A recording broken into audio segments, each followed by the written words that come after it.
Am going to New York. Dang it. I'm going to New York. It's my first time going back in 10 years. I'm going back to perform my new hour of comedy. It's called Gifted and Damaged. Gifted and Damaged. I'll be performing July 20th. That's a Saturday at Caveat, which is a lovely club on the Lower East Side. And the show's at 4 p.m., which is probably my favorite time of day ever because you can go see it. It's smart. It's an intellectual comedy show because, of course, it is. I'm gifted. But it's also a little emotionally disturbing because I'm damaged, right? You can go see that at 4 p.m. and then you can go out and be irresponsible and do whatever it is 30-year-olds in New York do, you childless freaks. So I just wanted to remind you, July 20th, Gifted and Damaged. It's pretty much all I'm thinking about on the comedy front. Other shows that I have coming up, June 28th at Brewski's in Hattiesburg, Mississippi. This is the Hub City Comedy annual anniversary show. It's me and all of my mentally ill friends on stage cutting up, doing our best material from the year. This is hosted by Jamie Arrington, the godfather of Hub City Comedy. This is where I got my start. This is where I perform every week at open mic at SoPro. So come out to Brewski's if you're in the Hattiesburg area. Welcome to Superfreak. Let's get the show started. What is up, y'all? My name is Mary Ryan Brown. I am a writer, a comedian, a wife, and a mother, and this is my podcast, Superfreak. I named this podcast after the Rick James song Superfreak and after my very favorite movie, Little Miss Sunshine. Go watch the last scene in Little Miss Sunshine. It's all about performing from the heart and letting your freak flag fly, which is exactly what I'm always trying to do in my writing, in my comedy. On this podcast, we'll have guest segments from comics, writers, and artists that I admire, as well as just interviews with people from my life that have made me who I am. I'm looking forward to seeing this podcast evolve. I'm looking forward to connecting with and growing an audience and hopefully a community here. And I can't wait for you to get freaky with me. Will I ever get the chance to spread my wings and fly? Up early, recording this podcast. My daughter is still asleep. We'll see how long that lasts. I'm really taking a risk here. I'm a stay-at-home mom now. We'll get to that later. But wow, has that been a transition. This weekend we went to a wedding in New Orleans. And I just want to talk about weddings for a second. Y'all may not know this about me, but I'm married, but I did not have a traditional wedding.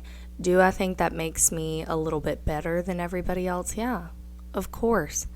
Okay, our love is so strong that we got married at the courthouse on a Friday afternoon, and then we went home and ate a pot roast and watched a Garth Brooks documentary. Does that mean we're afraid of our feelings and maybe a bit impulsive? Perhaps. Okay, but ever since I got married, weddings have hit way, way, way different for me. One, I'm a little more emotional because I understand what a huge commitment it is and how it truly is the adventure of a lifetime. But two, all the planning that goes into it, where everybody stands, what everybody says, who has the ring in their pocket. I truly can't believe there's that much effort and money, let's be real, that goes into being married. I love attending other people's weddings. At the same time, it deeply stresses me out. Also, weddings in your late 20s, early 30s, because I'm 29, let's not pretend. I'm basically dead already. But weddings in your late 20s, early 30s, so different than weddings in your 20s. I can remember going to weddings in my 20s, except I really can't. I really can't, because those were some of the most tragic nights of my life, right? I remember going to a wedding when I was, let's say, 22. I was 22 years old. It was the first time this new wedding venue was ever being used Did I know the bride or the groom? No. Was I some random dude's date? Yes. Did I break 3 glasses of Chardonnay on the dance floor and the venue finally just went out and bought some plastic cups? Yeah. Okay. Did we try to call an Uber from this very remote location and then get locked out of our car in the house where we were supposed to be staying and end up at my parents' house and terrify them to death? Yes, we did. So that was weddings in my 20s, okay? And now that my 20s and life, let's be real, are basically over, weddings hit a lot different. For one, I don't drink anymore. Is that to say I'll never drink again? I don't know. I was a vegan for a good long while before I decided that was no fun. But as of this year, the year of our Lord 2024, I am not drinking alcohol anymore. And it's been such a journey. I did dry January and then I was like, ooh, I feel really good. Not that I was just like throwing them back before, but it's almost like I spent so much time thinking about alcohol and like, ooh, at the end of this week I can have my next drink, or if I do well at open mic I'll buy myself a drink, or if we go to dinner, what drink am I going to order? And now I just don't think about that at all. I don't know, I don't have the desire to do it. I order mocktails at dinner and lunch. I drink, like I try to make myself like a fun drink in a fun glass every day. And that shocks and tricks my little brain into thinking I'm indulging far more than I am. So I don't drink anymore. And this is my first wedding that I go to sober. My gosh, how fun was that? I felt like I was playing 4D chess in a way. I felt like I had mind-reading powers. It's also a great improv opportunity. Not that I'm into improv. I'm a super freak, but I'm not a freak like those improv people. But I was yes-anding everybody there. Okay, everybody was all loosey-goosey, telling me their secrets, because I do have one of those faces where people want to confess things to me. Since I got lip fillers, I thought that might interfere with the trustworthiness of my face, but I don't think it has. I think it just looks like I drive a white Suburban or something. But no, it was fun. It was a good time. I didn't have a hangover. I danced for like 2 hours on the dance floor in the hotel lobby after the wedding. It was very fun.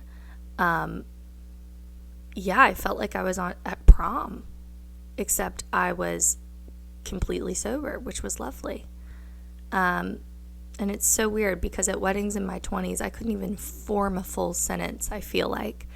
And now I'm sitting at the table eating fried oysters, asking my friends if they've heard of EMDR therapy and regulating their nervous systems. Like the conversations that you have in your late 20s, early 30s, end of life, whatever. It's so different than the conversations you have in your 20s. I spent the majority of the weekend talking about chronic illnesses, trauma, the T word, as Neil Brennan says, came up a lot, and then different modalities of therapy. And you know what? I enjoyed it. I found it enriching and enlightening.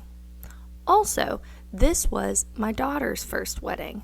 Kind of. Because I was like 7 weeks pregnant when I got married at the courthouse. But this was my daughter's first proper wedding, and she loved it. Let me tell you, she's a party girl. She was a doll during the ceremony. We talked to her. My husband was in the wedding. We were like, you have to be good. You have to just sit on mom's lap. Don't say a word. And she didn't. She only whispered one thing to me during the ceremony, and that was, I want a snack. I want a snack. And girl, I get it. I want a snack too. So she was very good. She tore up the dance floor. She was charming to everybody. And that was really special to have our whole family there celebrating the wedding. It made me all emotional and stuff. But that was a very long weekend. We stayed at a hotel that I wouldn't stay at again. I'm not going to, with my huge audience and my extensive reach, I'm not going to dox the hotel. But here's what really pissed me off about the hotel, and that is the chopped salad. What do you think when you think chopped salad? I don't know about you, but I think chopped. This chopped salad that promised to have bits of mozzarella and salami and an oil and vinegar dressing. Give it to me. Inject it straight into my veins. This salad shows up to the table and tell me why it looks like a flaccid McAllister's lunch special. Is it chopped? No. The salad is not chopped. It's like large Lego blocks, okay? I want the advanced shit.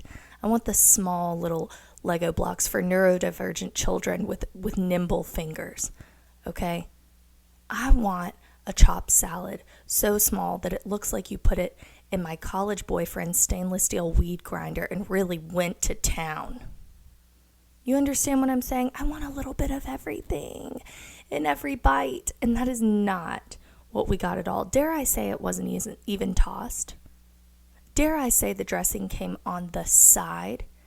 The amount of physical and emotional labor that I had to do with this chopped salad, I don't know, it made me want to record a podcast about it. You know what I'm saying? So yeah, I don't know. Maybe I was too sober for all of it. Who knows?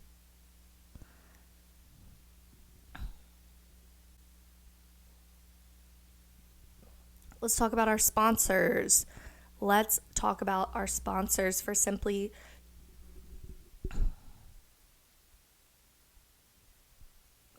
Let's talk about our sponsors.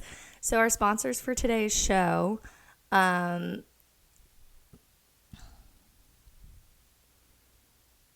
let's talk about our super freaky sponsors. So our title sponsor for today's show is Simply Chic by Fatish. This is the boutique in Hattiesburg, Mississippi, where you see me taking pictures and modeling and acting a fool. The reason that I do this is because my sister, who's hot, used to work at Simply Chic, and the owner, Angie, whom we have known forever, she wanted my sister, my hot sister, to take pictures at this boutique. And my hot sister didn't want to because she's self-conscious, which is stupid because she's 22.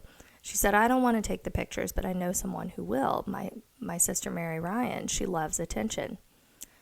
She knows. And so I was asked to take these pictures for the boutique. And now I work with Angie all the time, which is a true joy and a pleasure. Angie has totally changed the way that I dress and the way that I see clothes and the sizes that I buy. I was not wearing the right size of jeans, which was giving me a real horse girl vibe. And I swear whatever Angie is putting in this Pistola denim is giving me a free BBL. Okay?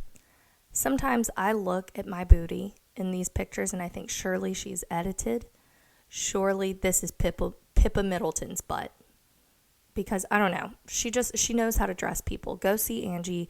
Use my code. The code's Mary Ryan for 15% off new arrivals at simplychic.boutique. Angie, I love you. I love the clothes. I'm wearing this little set this morning. It's a lovely little gray athletic coordinating set. Never would have picked it out myself. Angie picked it out for me. And look how cute and confident and totally normal I am. Our second sponsor is Energy Bits. Energy Bits is an algae supplement that I found out about from another podcast. And I love Energy Bits. I take 10 to 20 of them a day. You can chew them, you can swallow them. It's just pure algae, which is the most nutrient dense food in the world. It curbs your cravings kind of like Ozempic. You know what I'm saying? It improves your vitality, your immunity. It gives you energy, which I definitely need since I'm getting up early in the morning to record these self-aggrandizing podcasts, okay? But what if you're a doctor? What if you're a nurse? What if you're a firefighter? You need algae in your life way more than this lady, and I love it. And our final sponsor is Calpac. Use my code Mary Ryan for, I believe, 15% off on calpac.com. Lovely luggage and bags. I have a little F-Boy shoulder bag from Calpac that I put my camera and my gum and my algae supplements in. Okay, and I also have a duffel bag and a hanging toiletry bag in the color celery from Calpac. And do I think having bright colored luggage makes me more distinct and special than other girls? Yeah, I kind of do. All right, that's it from our sponsors.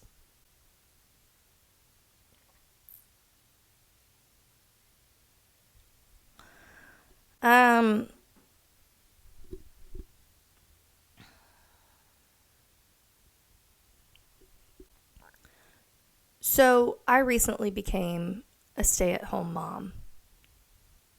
Yeah, I love it. I think it's super fun. I'm doing awesome and I'm doing great. At the same time, wow, what an adjustment. So I taught school this past year. That wasn't for me because it ended up being a whole lot of paperwork and babysitting and, let's be real, verbal assault. My last 2 weeks of school, a kid looked me in my eye and called me the N-word. So that was weird, right? That was weird. That isn't why I quit. I quit because, let's be very real, I don't want a traditional job. I'm escaping the matrix. No, I'm not. I don't want a traditional job. I want to write. I want to do comedy. I want to take care of my daughter. And while I love the kids I taught, and I thought it was a great experience, it taught me so much. At the same time, if I have the choice to be home with my daughter or not, I'm going to be home with my daughter. She's amazing. So yeah, became a stay-at-home mom. I'm trying to do all of these projects around the house all at once, and I am needlessly stressing myself out. Stay-at-home moms, please, I'm begging you, how do you do it? How do you not let the crushing guilt that you're not putting enough into your child, you're not putting enough into your home, you're not putting enough into whatever little side hustle you have going on. How do you not allow the crippling guilt to take over? Because I can feel it. I feel it in my bones. I deep cleaned the fridge and shed a single tear yesterday. You understand? I'm doing these little homeschool lessons with my daughter.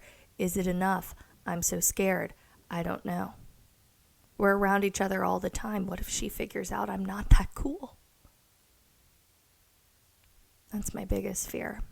So yeah, stay-at-home moms, I would love for you to comment and email me and just let me know, how are you doing this in a sustainable way?